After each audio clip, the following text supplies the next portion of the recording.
But first, Ukrainian President Zelenskyy says Russia and Ukraine will hold peace talks in Turkey tomorrow, even as Moscow says both sides are, quote, diametrically opposed to one another.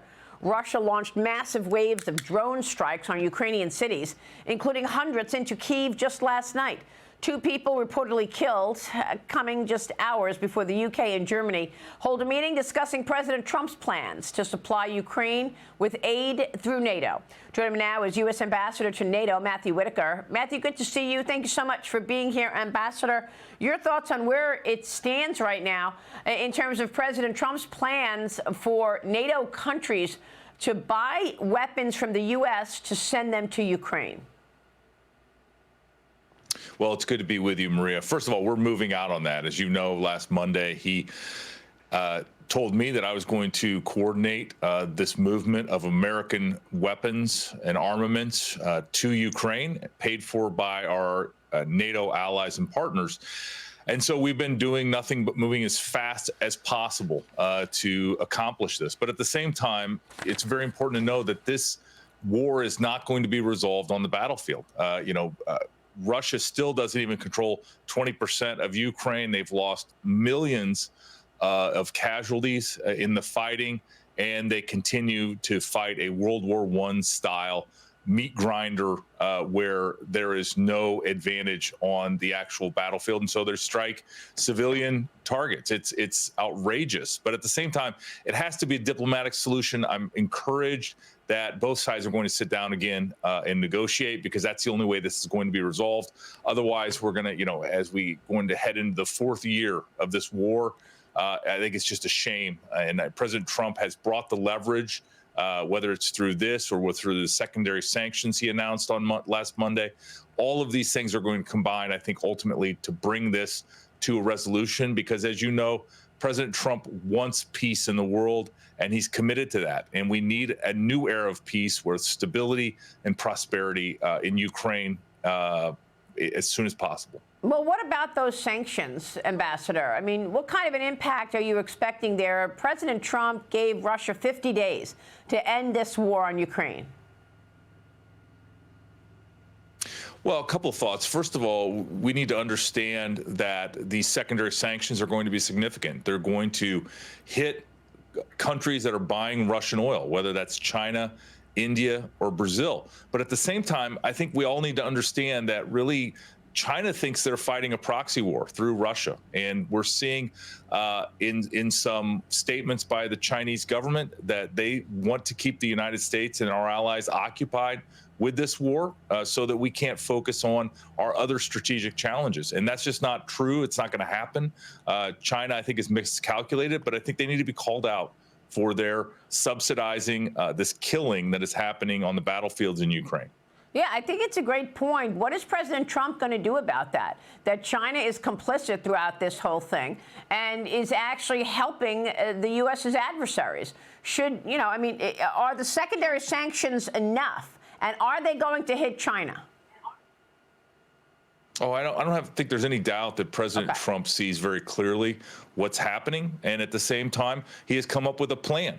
He has come up with this 50-day plan for the secondary sanctions. And, President Trump continues to make smart decisions, whether it's the sale of U.S. weapons to Ukraine paid for by our NATO allies and partners, or whether it is the secondary sanctions that punishes those countries that are buying Russian oil and are funding this war and the continuation of this war. And so, each step, President Trump holds all the cards. He's going to play them as he sees appropriate. And I think he's earned our trust in bringing peace to so many other areas. And there's going to be upcoming peace deals announced. But obviously, getting both sides to the table, like was going to happen this week, is an important next step. And I think that's all because of the leverage that the United States of America and President Trump continues to apply. Yeah, he's certainly handling so much, Ambassador. I mean, look, Iran is holding talks today with Russia and China. They're hoping to get some help to avoid those snapback sanctions. If they don't make a nuclear deal by the end of August,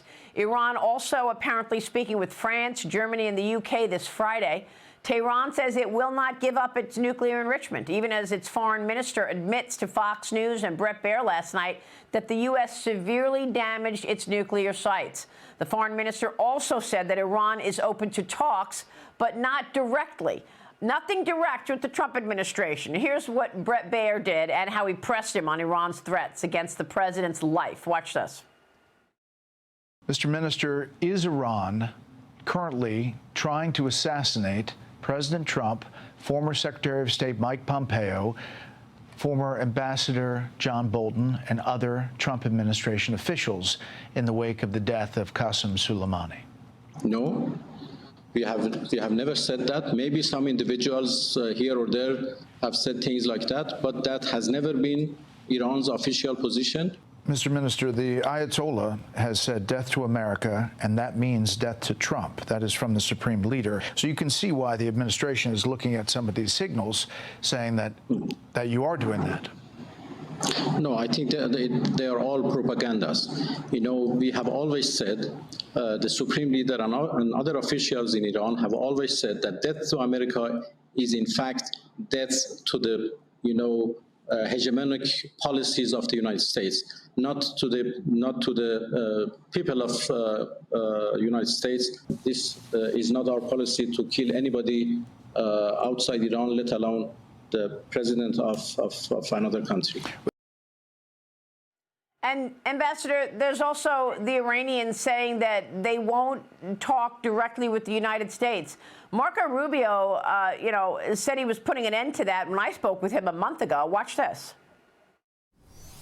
The solution to this problem is negotiate directly with the Americans. That's another thing. They don't even talk to us directly. We always have to have a middleman. They want to pass messages and notes like we're in third grade. We're not doing that anymore.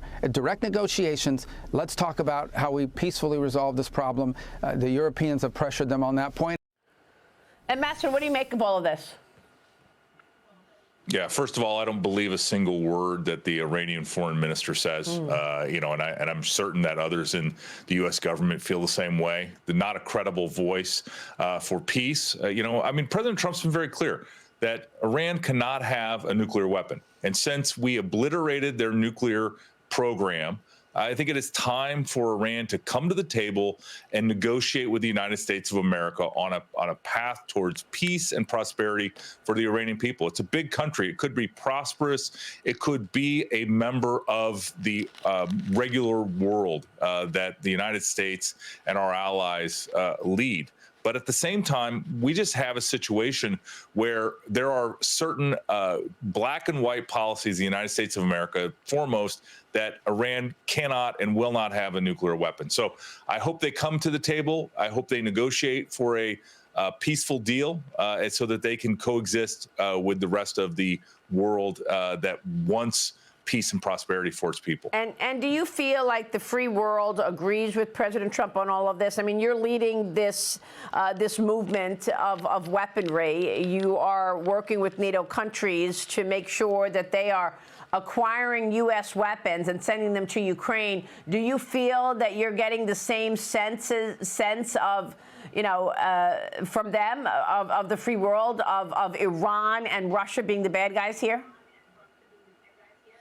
I do. And I mean, obviously, once we demonstrated, which the United States does from time to time, our capabilities, for example, flying B-2 bombers from Kansas City, just south of my home state of Iowa, all the way across the world, dropping bombs and then returning home undetected because of our technologies. I think that sends a very clear message. You're either with the side of peace, the side of peace through strength of Donald Trump, the United States of America, and our allies, or you can join sort of the outcast crew of China, Iran, and others that don't want peace and prosperity for their people, want to continue the violence and the death and the killing like we're seeing on the battlefields of Ukraine. Yeah.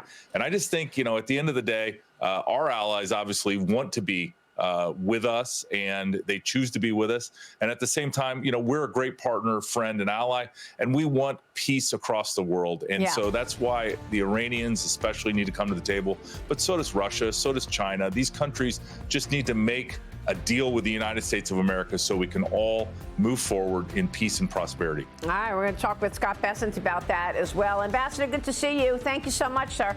Matthew Whitaker this morning. Thank you, We'll be Maria. right back.